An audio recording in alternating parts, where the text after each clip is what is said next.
को नमस्कार। अभी जो हम कविता पढ़ाने जा रहे हैं वो है sweetest love I don't go. Sweetest, sweet का स्वीटेस्ट, स्वीटेस्ट सुपरलेटिव डिग्री है जिसका अर्थ होता है प्रियतमा। Love I don't go, go GOE ये ओल्ड इंग्लिश है जिसका न्यू है GO, गो मीन्स जाना, जानते हैं। मतलब कि ओ लव, मतलब प्रेमतमा मीन्स बिलवेड, मतलब मैं तुम्हें छोड़ के नहीं जा रहा हूँ। ये कविता लिखे हुए हैं जॉन डन। जॉन डन के बारे में आपको परिचय लेना चाहिए। जॉन डन है कौन? तो जॉन डन कह रहे हैं कि एक नए लिरिकल और सैटिरिकल वर्स के कवि हैं, उसको अगुवाई करने वाले हैं, और ये मेटाफिजिकल पोएट है। तो मेटाफिजिकल मीन्स होता आध्यात्मिक, कि ऐसा कवि हैं जो अध्यात्म के बारे में वो लिखे हैं, नेचर के बारे में लिखे हैं, मीथ डेथ के बारे में लिखे हैं। ये लिखे हैं जॉन डन। और स्वीटेस्ट लव आई डोंट गो, इस चैप्टर में लव की प्रशंसा कर रहे हैं कि व्हाट इज लव, लव किसे कहते हैं, प्यार का क्या परिभाषा है, किसे मोहब्बत कहा जाता है। इसको इस कविता में कवि डिफाइन किए हैं। चूंकि जॉन डन आध्यात्मिक कवि यानी मेटाफिजिकल पोएट हैं, उनका जन्म एक खुशहाल रोमन कैथोलिक परिवार में हुआ, लंदन में हुआ था। और कह रहा है कि उस वक्त जन्म हुआ था जिस वक्त की रोम में एंटी कैथोलिक धर्म का अभियान चल रहा था। परिणाम क्या हुआ कि डन को यूनिवर्सिटी, बिना ऑक्सफोर्ड यूनिवर्सिटी, बिना डिग्री लिए ही छोड़ना पड़ा अपने धर्म के वजह से। वो लॉ का भी अध्ययन किए और परमार्थ विद्या, थियोलॉजी में परमार्थ विद्या का भी अध्ययन किए। अंत में वो नेवल, मतलब नेवल एक्सपेंडिशन में भी वो भाग लिए, समुद्री यात्रा में। और फिर वो चुपके से क्या कह रहा है कि and became secretary to a powerful novel, और एक वहां के वो सेक्रेटरी बने, ठीक है ना। A job he lost when he was briefly sent to prison for secretly marrying his patron's niece. और कह रहा है कि अपने ही संरक्षक की भतीजी से शादी करने की वजह से उन्हें जेल जाना पड़ा, और उन्हें उनका जो जॉब था वो भी उन्हें खोना पड़ गया। फिर जब उनकी उम्र, मतलब इन 1615 यानी 1665 ईस्वी में जब वो 15 साल के हुए, तब फिर उन्हें चर्च जो है आमंत्रित किया गया। और फिर क्या हुआ कि वहां वो एक बहुत बड़े उपदेशक बन गए। तो ये जो कविता है, कह रहा है कि जॉन डन की कविता ये वेल नोन है, विख्यात है। किस लिए? Songs and sonnets. Sonnets means होता है ऐसी कविता जिसमें 14 लाइन हो। सेटायर्स मीन्स व्यंग्यात्मक कविता के लिए। एलिगीज शोक भरी कविता के लिए। सरमन्स और उपदेशात्मक कविताओं के लिए हैं। कह रहा है कि ये विख्यात है किस लिए? तो songs and sonnet, satires and elegies और सरमन्स, इन सबों के लिए ये विख्यात है। बेसिकली फिर इसका परिचय एक बार हम बता देते हैं। स्वीटेस्ट लव आई डोंट गो लिखे हैं जॉन डन। जॉन डन एक मेटाफिजिकल पोइट हैं, मीन्स आध्यात्मिक कवि हैं, जिनका जन्म 1572 में होता है और 1631 में वो मर जाते हैं। कह रहा है कि वो पायोनियर, अगवानी करने वाले हैं। A new kind of lyrical and satirical verse, एक नए प्रकार के रिद्म, नए प्रकार के गीत और व्यंग्यात्मक गीत के वो अगुवाई करने वाले थे। उनका जन्म, कह रहा है, सुखी संपन्न रोमन कैथोलिक परिवार में हुआ था, उस वक्त जिस वक्त एंटी कैथोलिक धर्म चल रहा था। और इसी धर्म की वजह से उन्हें ऑक्सफोर्ड यूनिवर्सिटी बिना डिग्री लिए छोड़ना पड़ा। अंत में वो लॉ का अध्ययन किए हैं। उसके बाद कह रहा है अध्यात्म का अध्ययन किए। फिर समुद्री यात्रा में वो शामिल हुए, उसके वो सेक्रेटरी बने, लेकिन चुपके से उसके अपने संरक्षण की भतीजी से शादी करने की वजह से उन्हें जेल जाना पड़ा और उन्हें अपना जॉब भी खोना पड़ा। कह रहा है एट द एज ऑफ 42, 42 साल की उम्र में उन्हें चर्च आमंत्रित किया गया। और फिर क्या हुआ कि वहां वो उपदेश देने लगे, बहुत बड़े उपदेशक बन गए। इस कविता, कह रहा है कि जॉन डन जो विख्यात हैं सॉन्ग्स और सोनेट्स के लिए, सटायर्स मीन्स व्यंग्यात्मक, एलिगीज मीन्स शोक की है शोकपूर्ण गीत के लिए, सरमन्स मीन्स उपदेश के लिए। क्लियर?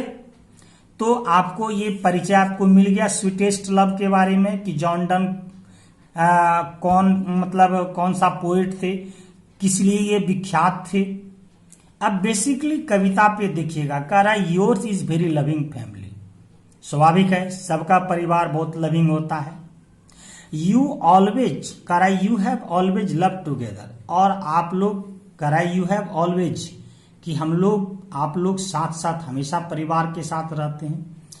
बट नाउ, लेकिन कह रहा है कि you have to leave them to go to different city to pursue your study.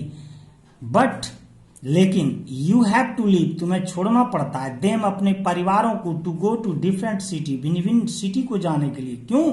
To pursue your studies, अपने अध्ययन के दौरान। तो फिर क्वेश्चन हो रहा है, हाउ डू यू फील, कैसा एहसास होगा, कैसी अनुभूति होगी living the members of your family, जब आप अपने परिवार के सदस्यों को छोड़ेंगे। यहां भी ये लव को दिखला रहा है, आप अपने परिवार में रह रहे हैं, स्वाभाविक है, सबको एक दूसरे से मोहब्बत है। लेकिन वही परिवार का कोई सदस्य जब छोड़ के बाहर अध्ययन करने के लिए जाता है, तो जो छोड़ करके जा रहा है उनको कैसी अनुभूति होती है, और परिवार के अन्य सदस्यों को भी कैसी अनुभूति होती है। यही मोहब्बत है, यही लव है। लव मानव के जीवन को बिल्कुल क्या करता है, परिवर्तित कर देता है। इमेजिन, कल्पना करो, yourself at railway station, bus stop, bus stand.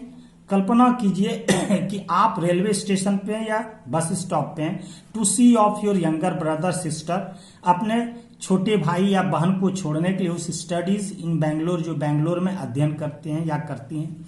What do you से टू हिम और हर, आप उसे क्या कहेंगे या कहेंगे। What feeling do you have at that time, आपको किस प्रकार की अनुभूति होगी उस वक्त, जिस वक्त की वो हैं जाने को आएंगे और आप सी ऑफ करने के लिए खड़े रहेंगे।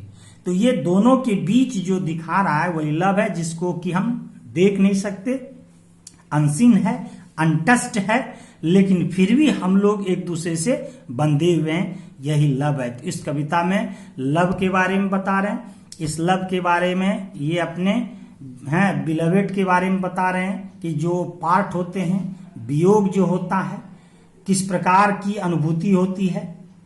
और ये भी कहते हैं कि लव ही एक ऐसा चीज है जो हर इंसान को मुकाम पे पहुंचाता है, और अंत में उसे किसी चीज, कोई कष्ट, किसी पीड़ा का एहसास नहीं होता है।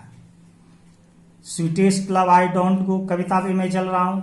ओ लव आई डोंट गो, मैं नहीं जा रहा। For the weariness of thee means you, कि मैं तुमसे उब चुका हूं, तुमसे थक चुका हूं, इसलिए मैं तुम्हें छोड़ के जा रहा हूं, ऐसी बात नहीं। Nor in hope the world can show a fitter love for me, क्यों? इसलिए कि दुनिया में मुझे, कह रहा दुनिया इस प्रकार का उपयुक्त प्रेम मुझे दे नहीं सकता जो प्रेम तुम मुझे देती हो।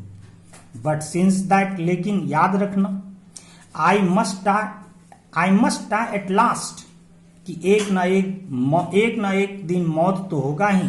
It's best to use myself in jest, jest means मौज। इसलिए अच्छा होगा कि जो समय है उस समय को हम अपने एक अच्छे वर्क में, अच्छे कार्य में व्यतीत करें, खुशी पूर्वक, हैप्पीली पूर्वक, कोई उसमें सैडनेस ना हो।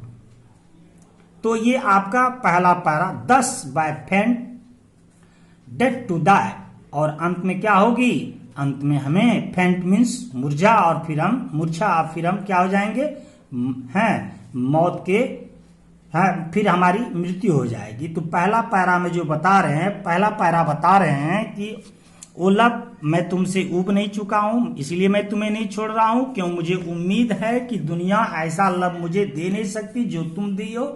लेकिन याद करना, मौत तो अवश्यंभावी है, मृत्यु तो होगी ही। इसलिए अच्छा है कि समय के जीवन के हर एक क्षण को हम सदुपयोग में, जीवन के हर एक क्षण को हम उसका अच्छी ढंग से सदुपयोग करें, उसको अच्छे कार्य में व्यतीत करें, ज्येष्ठ खुशी पूर्वक अपने समय को व्यतीत करें। क्यों? अंत में मौत हमें आलिंगन करेगी ही। सेकेंड जो पैरा है, कह रहा है yester night the sun, sun means SUN sun, यहाँ SUNNE दिया है, ठीक है ना, ये ओल्ड इंग्लिश है, न्यू में SUN। Yester night the sun went hence and yet means अभी, इज हियर टूडे, कह रहा है कि बीते रात्रि सूर्यास्त हो चुका और अभी वो उदित हो चुका है, यानी सूर्य का अस्त होना और उनका उदित होना। कह रहा है he has no desire nor sense, यानी वो जो अस्त होते हैं उदित होते हैं उनमें कोई इच्छा नहीं होती है, nor half so short way, ना ही थोड़ी दूरी उन्हें तय करना पड़ता है। तो यहाँ एक सूर्य का उपमा दे रहे हैं कि जिस प्रकार सूर्य उदित होता है अस्त होता है उन्हें कोई डिजायर नहीं होती है, और ना ही वो क्या कह रहा है nor half so short way, और ना ही वो क्या कह रहा है कि थोड़ी दूरी ही वो तय करते हैं। देन फियर नॉट मी, तब तुम मेरे लिए मत भयभीत हो, बट बिलीव, लेकिन याद करना, that I shall make speedier journey, कि मेरी जो जर्नी होगी वो काफी सूर्य से भी ज्यादा तेज होगा। क्यों? Since I take more wings and spur than he, क्यों? तो मुझे इच्छा है, मिलने की इच्छा है, मुझे इंटेंशन है। सूर्य के पास ऐसी कोई डिजायर कोई इंटेंशन नहीं था, लेकिन फिर उदित हुआ और फिर अस्त हुए। क्लियर? ठीक उसी प्रकार मुझे विश्वास है कि मैं सूर्य की गति से भी तेज मैं आऊंगा, मैं मिलूंगा। क्यों? मुझे विंग मीन्स मुझे इंटेंशन इरादा होगा मिलने का। तो इस जगह कवि ये बताना चाह रहे हैं कि सूर्य में सूर्य का उगना और अस्त होना, उदित होना और अस्त होना, इसके पीछे कोई डिजायर नहीं होता। ठीक उसी प्रकार कह रहा है कि लेकिन मैं तो लौट के आऊंगा, मेरी जो लौटने की गति होगी वो ज्यादा होगी। क्यों? तो मुझे मिलने की इच्छा। या विंग्स का सेंस जो लिटरेरी सेंस कह रहा है कि वो मिलना, ऐसे फॉर विंग्स मीन्स होता है डैना, मैं बहुत तेजी से मिलूंगा। तो इसमें कवि एक कहना चाहते हैं कि सूर्य की इच्छा नहीं है, उदित होते हैं अस्त होते हैं, लेकिन हमारी इच्छा है मिलने का, इसलिए मेरी गति क्या होगी? सूर्य से ज्यादा गति होगी। Oh fuel is man's power, कि मनुष्य की ताकत कितने कमजोर हैं, कि that if good fortune falls, अच्छे दिन जब समाप्त होते हैं, can not add another hour, तो एक ही क्षण, एक भी अधिक क्षण वो रहना नहीं चाहते जब अच्छे दिन समाप्त होते हैं। नॉर लॉस्ट आवर्स रिकॉल, न बीते हुए समय को वो क्या करते हैं? याद करते हैं। बट कम बैड चांस, लेकिन याद करना है कि जब बुरा समय आता हो we enjoy it to our strength, तो कह रहा है कि इस समय का हमें पूरी ताकत से इंजॉय करनी चाहिए। क्यों? तो we teach it art and length, इसी से हम जीने की कला को सीखते हैं। And it selves over us advance, और यही हमें ऊपर ले जाता है। याद कीजिएगा कि हर इंसान को जब अभाव में रहता है तभी उसे एहसास होता है जिंदगी का, तभी उसे एहसास होता है कर्तव्य का, तभी बोध होता है कि आगे हमें क्या करना है। इसीलिए जब कभी भी कभी कह रहे हैं कि बैड चांस आ जाए तो उसमें डोंट पजल, घबराना नहीं है। We should enjoy it to our strength, हम लोगों को पूरी फोर्स के साथ इसे इंजॉय करना है। क्यों? तो कह रहा है ये हमें जीने के सलीके को, जीने के ढंग को सिखाता है, और इसी के बदौलत हर इंसान आगे बढ़ता है। याद कीजिएगा, थोड़ा सा मैं इस जगह तर्क देना चाहता हूं। यदि आप किसी सीढ़ी पे ऊपर फर्स्ट फ्लोर पे चढ़ना चाहते हैं तो एक एक स्टेप आगे बढ़ते हैं, तो दूसरा स्टेप आप छोड़ते ही छोड़ते हैं। तो मीन्स कहने का मेरा मतलब हुआ कि अभाव होगा तभी आपको भाव होगी, मोहब्बत होगी, स्नेह होगा, और तब आप आगे बढ़ेंगे। अब तीसरा पैरा में कह रहा है व्हेन दाउ साइस्ट मीन्स बिलाव, शोक, दाउ साइस्ट नॉट विन, जब तुम शोक भरी आ लेती हो तो कह रहा है दाउ साइस्ट नॉट विन, तो हवा भी कह रहा है शोकपूर्ण हो जाता है। बट साइस्ट माई सोल अवे, मेरी आत्मा भी, मेरी रूह भी थम जाती है। वेन दाउ विपेस्ट, जब तुम रोती हो, अनकाइंडली काइंड, तो निष्ठुर प्रवृत्ति के व्यक्ति भी काइंड हो जाते हैं, दयावान हो जाते हैं। माई लाइफ्स ब्लड डोथ डिके मीन्स नष्ट, मेरी जिंदगी करेक्ट, मेरी जो ब्लड है, जिंदगी की जो ब्लड है वो क्या होने लगता है? थम जाता है, डिके नष्ट होने लगता है। कह रहा है इट कैन नॉट बी, लेकिन ऐसा होना नहीं चाहिए। क्यों? That thou love, thou means you, that thou lovest me as thou sayest, कि जैसा तुम बोली कि मैं तुमसे मोहब्बत करती हूं।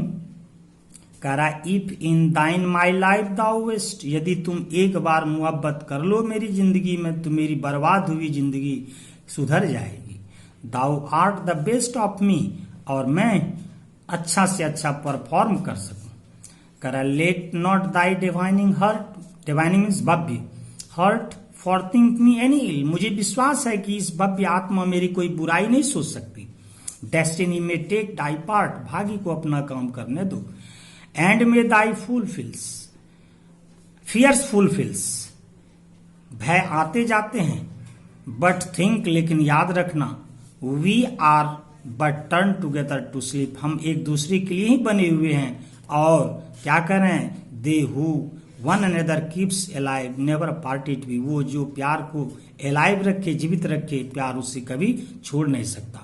तो ये कविता समाप्त हो गया। इस कविता का सबसे महत्वपूर्ण क्वेश्चन जो है वो आपको समरी होगा, समरी हम आपको बताएंगे। लेकिन बेसिकली ये याद रखिएगा इसमें कि जितना कविता है, हर कविता के पोइट, ये इस पोइट का नाम याद रख लीजिएगा, चूंकि ये आपका ऑब्जेक्टिव इसमें अराइज होगा। ये है 10 कविता का 10 पोइट आपको नाम याद रखना होगा, ऑब्जेक्टिव इससे हल हो जाएगा। प्रोज का भी आपको जितने भी राइटर्स नेम है वो याद रखना होगा। ये दोनों मिला करके आप 8 नंबर सॉल्व कर लेंगे, इसलिए दोनों को याद रख लेना होगा। और रही सवाल, ये कविता हम समाप्त कर दिए। कविता के बारे में बेसिकली हम बता देते हैं। इसमें कवि स्नेह के बारे में बतलाते हैं कि व्हाट इज लव, प्यार क्या है, और कह रहा है कि it is love which can change the human life quietly, कह रहा है प्यार ही तो मानव की जिंदगी में बदलाव लाता है और उसे मनुष्य को अपने लक्ष्य पे, मुकाम पे पहुंचाता है। धन्यवाद। आज ये कविता आपका समाप्त हो गया।